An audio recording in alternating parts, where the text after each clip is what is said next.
भारत गौरव आचार्य श्री पुलक सागर जी गुरुदेव के प्रवचन और धार्मिक कार्यक्रम देखने एवं सुनने के लिए जिन शरणम मीडिया चैनल को अभी सब्सक्राइब करें और बेल आइकॉन पर क्लिक जरूर करें। जिंदगी में कभी भाई को नाराज मत करना, भाई से तो बनाकर ही चलना चाहिए।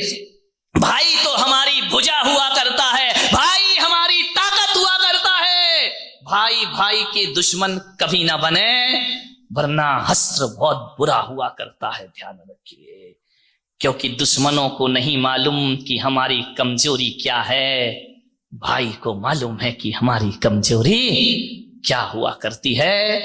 दिल के छाले झुलसते हैं सीने के दाग से, और घर को आग लगती है घर के चिराग से। ध्यान रखिए, मान्य भाई को नाराज मत करो, भाई से प्रेम रखो, भाई से इज्जत रखो।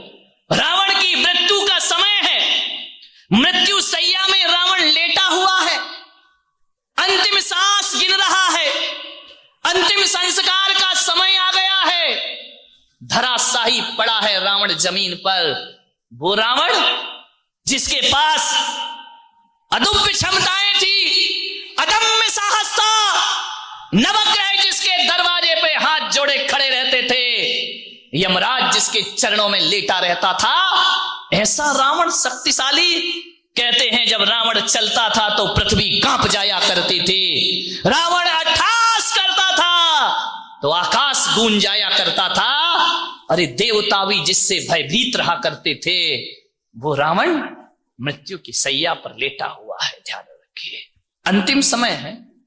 श्री राम ने कहा कि लक्ष्मण जाओ, रावण की मृत्यु का समय है, रावण से कुछ शिक्षा लेकर के आ जाओ। लक्ष्मण ने कहा भैया आप कैसी बातें करते हैं, रावण हमारा दुश्मन है। अरे बोले भले दुश्मन हो, लेकिन रावण जैसा प्रकांड विद्वान इस धरती पर कोई दूसरा नहीं हुआ है। वाह रे राम के परिणाम, वाह राम का जीवन है, जिसके लिए बरसों युद्ध लड़ते रहे, लेकिन रावण को राम ने कभी दुश्मन नहीं समझा।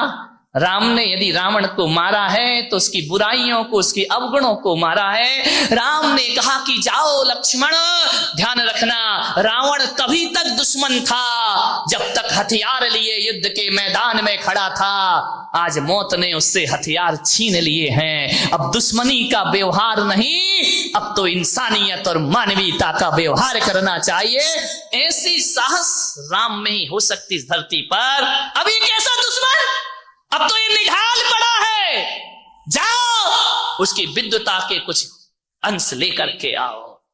जाओ लक्ष्मण, राजनीति की शिक्षा लेकर आओ रावण से। गया लक्ष्मण गए, रावण लेटा हुआ था। लक्ष्मण ने किया, हे लंकेश, श्री राम ने मुझे भेजा है। रावण ने लक्ष्मण की तरफ देखा, दो आंसू ढुलका दिए आंखों से। लक्ष्मण ने कहा कि रो रहे हो? बोले मैंने देख लिया कि दुनिया में कितना भी बटोर कर रख लो, जोड़ कर रख लो, चाहे कितने भी हीरे मोती, मगर ये याद रखना कफन में जेब नहीं होती। जब जाओगे तो एक चुटकी आटा भी साथ। किसके लिए मैं ये सब कर रहा था? बोलो लक्ष्मण, मेरे पास समय कम है, क्या पूछना है? बोले रावण लंकेश, मुझे इतना राज बता दो कि राम के पास एक धनुष था, तुम्हारे पास लाखों अस्त्र शस्त्र थे, तुम शक्तिशाली थे, तुम्हारे पास विद्याएं थी, तुम तो वो हो कि जिसने शीश काट काट कर महादेव को समर्पित कर दिए थे। ऐसा शक्तिशाली रावण, ऐसा साहसी रावण आज मृत्यु सैया में अकेला क्यों पड़ा है? तुम्हारे पास तो कितनी बड़ी सेना थी, हमारे पास तो भालू बंदर और था क्या हमारे पास? क्या बात है लंकेश कि राम जीत गए और तुम हार गए। रावण ने आंसू की धारा बहाते हुए कहा कि लक्ष्मण, ये मत सोचो कि राम में ज्यादा ताकत है इसलिए वो जीत गए, या रावण कमजोर था इसलिए हार गए। दुनिया में किसी की ताकत नहीं, ब्रह्मा विष्णु महेश भी मेरे से घबराया करते हैं, लेकिन आज मेरी पराजय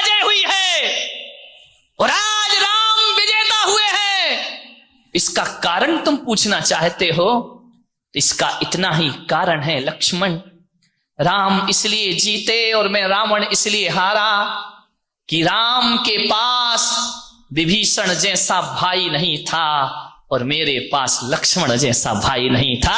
यही वजह है कि मैं पराजित हो गया और राम मुझसे, मेरे पास विभीषण जैसा भाई था और राम के पास लक्ष्मण जैसा भाई था। और एक बात ध्यान रखो लक्ष्मण, कि जिसके साथ लक्ष्मण होगा, जिस भाई के साथ लक्ष्मण जैसा भाई होगा, रावण तो क्या तीनों लोक भी उसे पराजित नहीं कर सकते हैं, वो विश्व विजेता हो जाए। मेरी हार का कारण मेरा भाई है, उस राम की जीत का कारण उनका भाई है।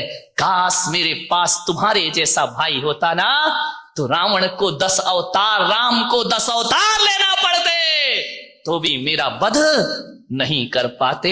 ये भाई की ताकत है लक्ष्मण, तुम्हारे जैसे भाई दुनिया में सबको प्राप्त नहीं हुआ करते हैं। ध्यान में मान्यवर, भाइयों में प्रेम हो। जब राम को वनवास हुआ तो लक्ष्मण दौड़े दौड़े मां सुमित्रा के पास गए, बोले मां देख नहीं रही है अयोध्या में क्या हो रहा है, 14 वर्ष का वनवास श्री राम को मिला है। सुमित्रा की आंखों में आंसू आ गए, कौशल्या रो रही है, सुमित्रा रो रही है। लक्ष्मण गए, बोले मां आज अपने बेटे को एक वरदान दे दे। सुमित्रा ने कहा कि वरदान मत मांग, इन वरदानों के कारण आज हमें ये दिन देखना पड़ रहे हैं। काश तेरे पिता ने वरदान नहीं दिए होते तो राम आज अयोध्या के राजा बन गए होते। वरदान मत मांग लक्ष्मण।